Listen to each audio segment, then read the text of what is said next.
இந்த எபிசோடில் இந்த குலதெய்வ வழிபாடு பற்றியும் முன்னோர்கள் வழிபாடு பற்றியும் நான் உங்களுக்கு சொல்கிறேன்னு சொன்னேன். இது யாருக்கு வாழ்வில் நன்மையை நிகழ்த்தியது அப்படின்னு கேட்டால் பிரசாத் கணேஷுக்கு தான். இது என் வாழ்வில் நான் செய்த ஒரு அற்புதமான வழிபாடு, இன்று வரை நான் செய்து கொண்டிருக்கும் வழிபாடு. என் வாழ்வில் பல மாற்றங்களையும் ஏற்றங்களையும் எனக்கு கொடுத்தது. இந்த வழிபாடை நீங்கள் எல்லாரும் செய்யணும்னு எனக்கு ஆசை. அதற்காகத்தான் இப்போ நான் சொல்கிறேன். நான் யாருக்கெல்லாம் தொடர் துன்பங்கள், தொடர் தோல்விகள், தொடர் துயரங்கள் இருக்கோ அவங்க அத்தனை பேரும் செய்ய வேண்டும். யாரெல்லாம் தடைகளை எதிர்கொள்கிறீர்களோ அத்தனை பேரும் இந்த வழிபாட்டை செய்ய வேண்டும். அற்புதமான வழிபாடு. என்ன வழிபாடுன்னு கேட்டிங்கன்னா, 2 வழிபாடு பற்றி சொன்னேன் நான். ஒன்று குலதெய்வ வழிபாடு, மற்றொன்று முன்னோர்கள் வழிபாடு. ஃபஸ்ட்டு குலதெய்வ வழிபாடு பற்றி சொல்லிடுறேன் நான். இந்த வழிபாடு யார் செய்யணும்னு கேட்டிங்கன்னா, வீட்டில் உள்ள மருமகள் செய்ய வேண்டும். அவங்க தான் செய்யணும். இந்த 2 வழிபாடுமே அவங்க தான் செய்யணும்.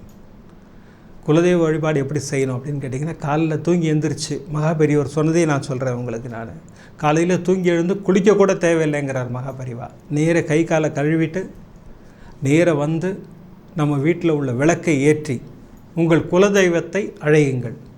அது ஆண் தெய்வமாக இருந்தாலும் சரி, பெண் தெய்வமாக இருந்தாலும் சரி, மனம் உருகி அழையுங்கள். எங்கள் வீட்டுக்கு வாங்க, இந்த விளக்கில் உட்காருங்க, எங்கள் பிரச்சனைகளை முடிவுக்கு கொண்டு வாருங்கள் அப்படின்னு சொல்லி ஒரு பிரார்த்தனையை அந்த வீட்டு மருமகள் செய்ய வேண்டும்.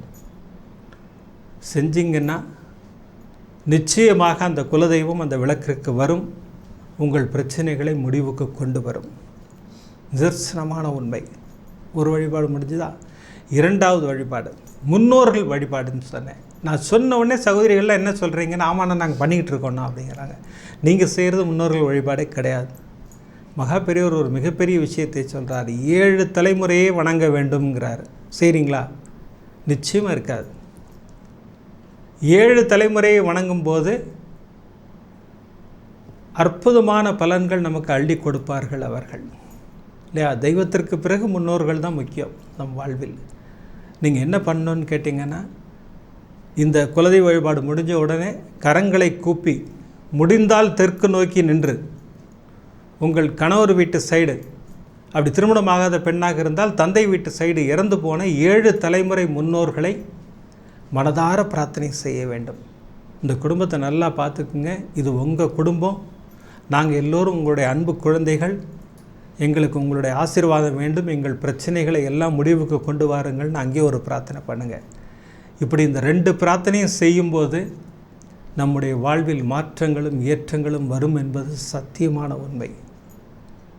முன்னோர்களை பற்றி மகான்கள் சொல்லிக்கிட்டே இருக்காங்க, குலதெய்வத்தை பற்றி மகான்கள் சொல்லிக்கிட்டே இருக்காங்க. மகான்களின் வழிகாட்டுதலின் பேரில் நம்ம இந்த பூஜையை செய்கிறோம், இந்த வழிபாட்டு முறையை செய்கிறோம். நம் வாழ்வு பிரமாதமாக இருக்கும். சாய்நாதர் அதனே சொல்கிறார் இல்லையா? பாபாவும் சச்சரிதமில் பிரமாதமாக சொல்லுவார். ஷியாமா கொலுசு பாபாட்ட கொண்டு வந்து கொடுப்பார்.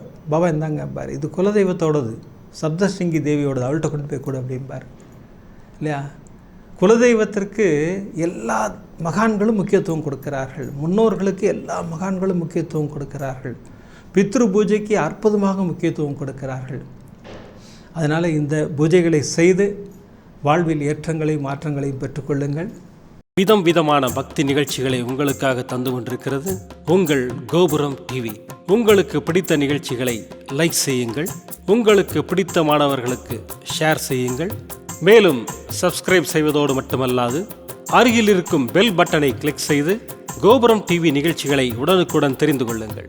மற்றும் ஒரு மகிழ்ச்சியான செய்தி, கோபுரம் டிவி ஆப்பை கூகுள் பிளே ஸ்டோரில் ஃப்ரீ டவுன்லோட் செய்து கோபுரம் டிவி நிகழ்ச்சிகளை தொடர்ந்து கண்டுகளியுங்கள், பாருங்கள், ரசியுங்கள், பரவசமடையுங்கள். gopuramtv.com. பக்திமயம்.